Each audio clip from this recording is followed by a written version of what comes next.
की मजबूत जड़ें पहाड़ी चट्टानों, अंधेरे जंगलों, उफनती नदियों और महासागरों को चीरती सरहद पार तक फैल गई। और इसी धरती से इंसानियत का नया स्वर इस गिरिखंड से टकरा समस्त विश्व में गूंज उठा। समस्त मानव मेरी संतान है। मैं अपनी संतानों के लिए क्या चाहता हूं? मैं चाहता हूं उनका भला, उनकी खुशी, इस संसार में भी और इसके बाद वाले संसार में भी।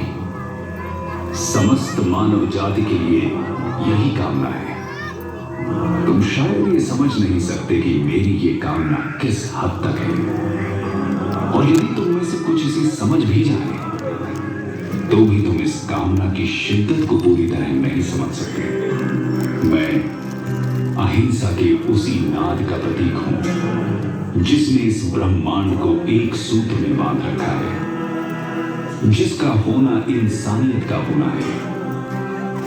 यही भाईचारे की सच्ची परिभाषा भी है।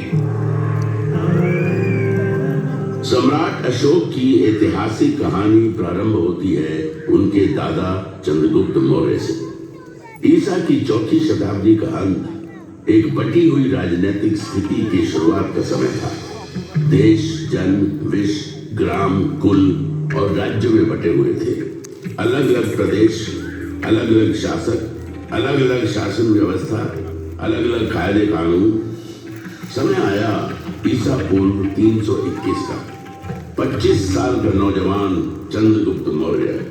हालांकि राजा नंद के मुकाबले उसकी फौजी ताकत कम थी, लेकिन कौटल्य जैसे गुरु की कूटनीतिक चालें नंद की फौज पे भारी पड़ी।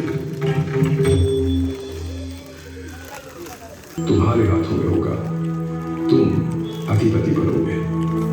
चंद्रगुप्त ने कौटल्य के बताए मार्ग पर चलना शुरू कर दिया। सीमावर्ती क्षेत्रों के साथ छेड़छाड़ शुरू हुई। लक्ष्य था केंद्र पर अधिकार जमाना। गंगा किनारे का प्रदेश चंद्रगुप्त की मुट्ठी में आ गया।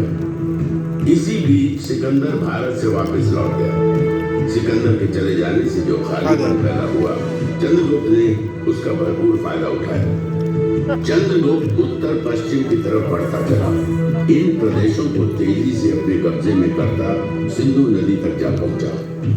उसकी नजर सिंधु पार के इलाकों पर थी, लेकिन वहां शासन था सिकंदर के सेनापति सेल्यूकस निकेटर का। चंद्रगुप्त रुक गए। उनकी नजर मध्य भारत पर पड़ी। उसने नर्मदा के उत्तर में स्थित प्रदेशों को अपने कब्जे में ले लिया, लेकिन सिंधु पार के इलाकों को अपनी मुट्ठी में करने की चाहत अभी भी दिल में कसमसा रही थी। साल था ईसा पूर्व 305 का। चंद्रगुप्त सेल्यूकस से जा भिड़ा।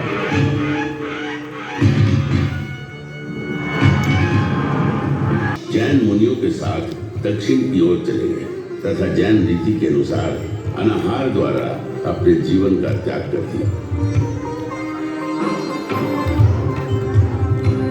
चंद्रगुप्त के बाद बिंदुसार ने विशाल मौर्य साम्राज्य की बागडोर अपने हाथों में ले ली।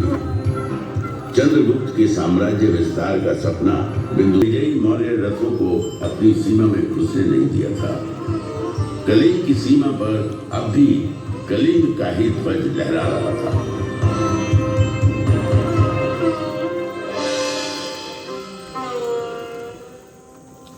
बिंदुसार की कई पत्नियों में से एक थी धर्मा। उसी के गर्भ से जन्म लिया बालक अशोक ने।